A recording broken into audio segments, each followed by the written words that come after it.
the open class here at the BMW Race Driver Series for 2004, brought to you by Castrol. And Jeff Story, I guess these are the hot rods. Yes, this is Group A and B. They're combined together. Yeah, the significant difference between A and B is that B have to run dot-rated tyres, whereas A is open slather. And you can see at the front of the grid there, we've got Aaron Harris on the right-hand side looking at the screen, and Barry Kirkman out on the left-hand side in his beautifully built GDR. And you were saying to me that maybe the fly in the ointment could be Dan Slater in car number 16. Oh, and there's a little bit of contact. It's the man I was talking about too. He's going to thread the needle as he goes down into one. Is he going to get the job done? Can he hang on the outside? Aaron Harris has got lots and lots of track craft. That car's fast as well. Harris has got track position for the next one. Slater's not going to be denied though. Oh, there'll be some contact here. One mirror goes south. Slater goes into the front. Harris says, I'm having none of it. And they race door handle to door handle up into turn 3 here in Taupo in the infield. Slater this time's got track position. Can Harris live there on the outside? Barry Kirkman's just a spectator watching this. Oh, absolutely. Dan Slater's is basically a home-built car. He built that car. It's an E34 5i. It's got a big truck turbo bolted to it. Whereas Aaron Harris is a very, very professionally put together car, followed by Barry Kirkman. And the turbo on Dan Slater's car certainly gives him an edge in straight line, but in handling, Aaron Harris is going to be all over the back of him. Certainly it'd prove interesting if we get some rain. Turbo kicks in, and certainly there's a lot of wheel spin, but at this stage Dan Slater's moving away a little bit from Aaron Harris, and that's what we expect in a straight line. Well, we saw, didn't we, in the earlier races, whereas Slater's thing had the huge power advantage as it gets onto the big front straight here at Taupo. Aaron Harris has got racecraft on his side, been around motor racing for a long, long time. He was involved with BMWs back in the Degree 2-litre touring car days, and that was a haircut or two ago now. Yeah, certainly you can see Dan Slater pulling away down the back straight, but you'll notice that Aaron Harris will pull him back through any of the tighter sections. Bit of a lock-up for Dan. He did have a big lock-up in the previous race of this group, and sat in the middle of the field there for a wee while. Seabright coming through, leading the second group, if you like. So Nigel Patterson just coming through in the E30, followed by David Farmer. David Farmer drives that red M3 to work every day at Middlemore Hospital.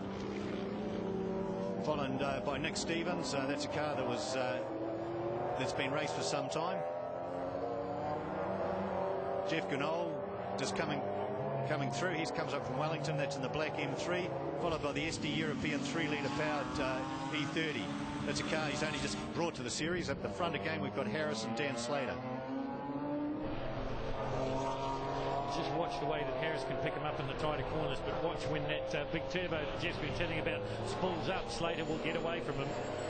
So we look at the lap times, 1:44.107, best time so far in this previous lap for Dan Slater, 1:45, so he's certainly got the edge on Aaron Harris at the moment. But as I said, Harris probably have it with experience in racecraft. Raced all sorts of different forms of motor racing in New Zealand, and before that was a standout, like a New Zealand Championship title contender standout in BMX racing. See, it was a long time ago now. Big lock-up by Dan coming in there. There's certainly no doubt about his car's got the pace, but it is a very big, heavy car. He closes it up again as they work their way down the sound straight. Yes, you'll notice that Dan will try and keep relatively tight. He uses the turbo to get away and stop the drafting, but also to give him some time to get through the chase down to the pit straight.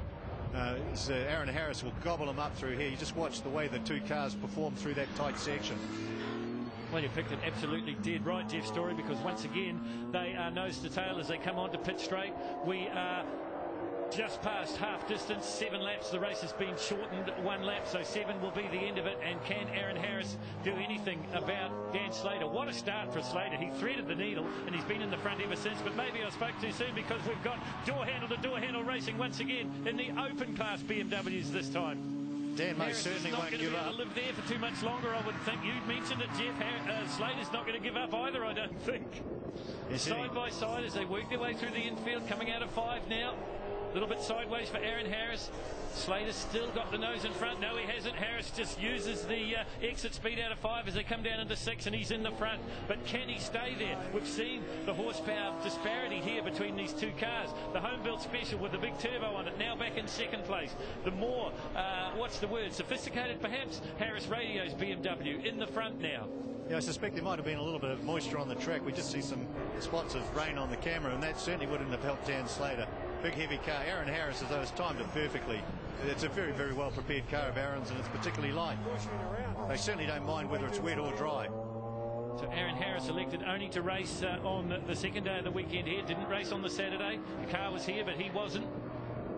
Yes, the European car of Justin Daly still coming through at the rear of the field. He's back in 9th place at the moment. In behind Daly, we've got Jeff Janold in 10th, and then it's car number 75, David Farmer, in 11th. Last lap board out. Aaron Harris may be going to carry the day because just in the back of the shot, maybe Dan Slater's got a bit of a problem because Harris is stretched away now. Yes, Dan Slater actually blew his good motor up at Hampton Downs, and he stitched together a motor out of his old motor, which had done 255,000 k already, which he'd and actually won the Group A series a couple of years ago. So you could argue it's a bit of modern, new, and old hybrid, and that may well have let go a little bit for Dan. Once again, we focus in on David Farmer, car number 75. Sit behind him is car number 153. Bob Seabright. Oh, sorry, it is Bob Seabright. My apologies. 777 Bob Seabright in the red car, followed by Graham Fraser and the white iconic M3. M3 proving a popular car, 6-cylinder motor, throttle bodies, one of BMW's very quick models, and relatively cheap to run, and relative is a cautious word. Well, the lap times don't lie, because that previous lap of Aaron Harris, the fastest of the race, with a 1:35.965. Dan Slater couldn't match that. That's why Aaron Harris is all on his own as he comes out of the Fuchs turn and heads up the front straight once again. Harris is 1:35 to 1:40.132, the next fastest on the racetrack. I see Dan Slater coming down the back straight there, still in the hunt, but certainly dropped off 200 or 300 metres from Aaron Harris.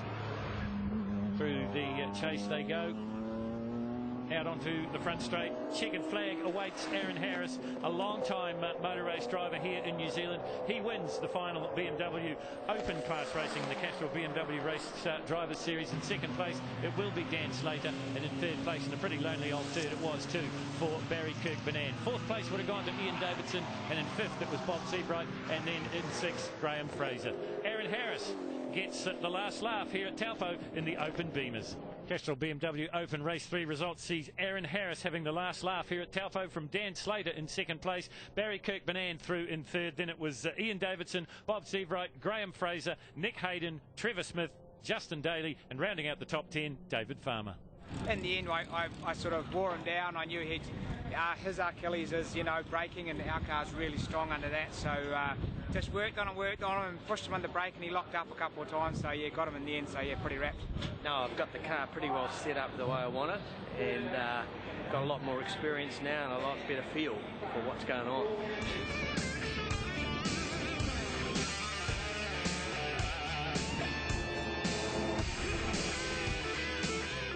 Still to come, D1